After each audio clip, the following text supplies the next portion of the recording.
Ninja. Ninja itu sendiri banyak sekali penyebutannya di masa lalu. Selain shinobi, ninja juga disebut Rappa, Suppa, Kusa, Dokou, Kamari, dan lain sebagainya. Barulah seusai Perang Dunia Kedua, tepatnya di tahun 1955, dengan pemuatan kata ninja di novel-novel Jepang, maka nama ninja semakin populer hingga hari ini. Ditempatkan pada bingkai zaman ini, seorang ninja terakhir, Jinichi Kawakami, mungkin menjadi sebuah anakronisme, di mana ia mewarisi keterampilan dari periode 5 abad lalu, masa ketika nuklir dan internet masih dianggap sebagai kemustahilan.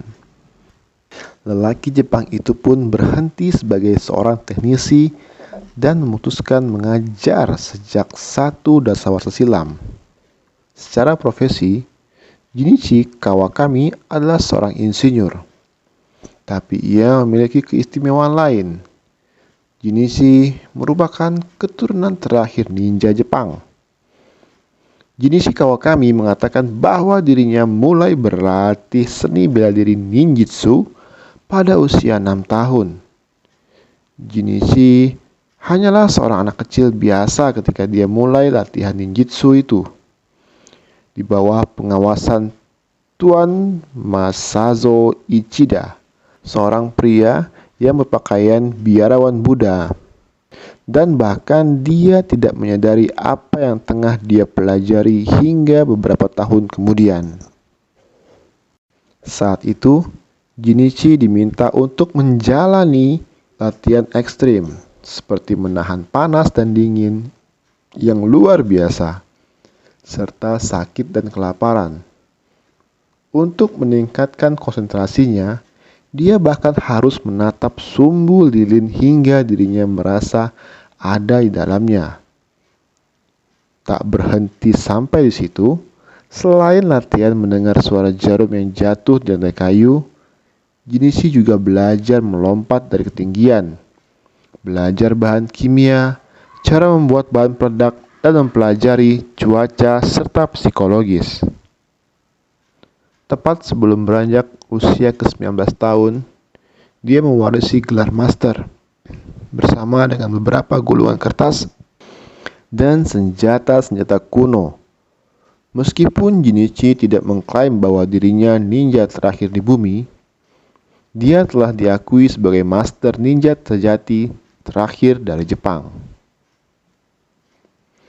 Menurut Jinichi, rahasia ninjutsu sendiri lebih dalam dari apa yang dibayangkan kebanyakan orang.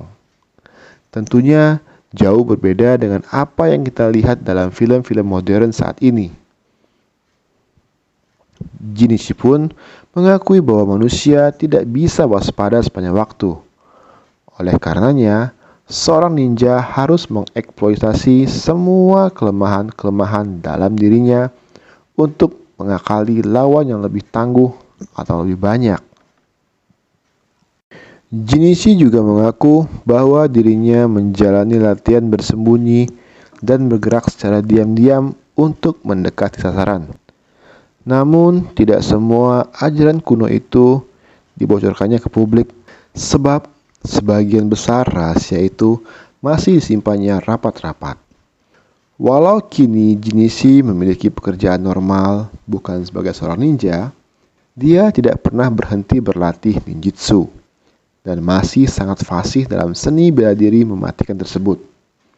Tetapi, hingga saat ini dia belum berencana untuk mewariskan klan Ban yang saat ini dipegangnya.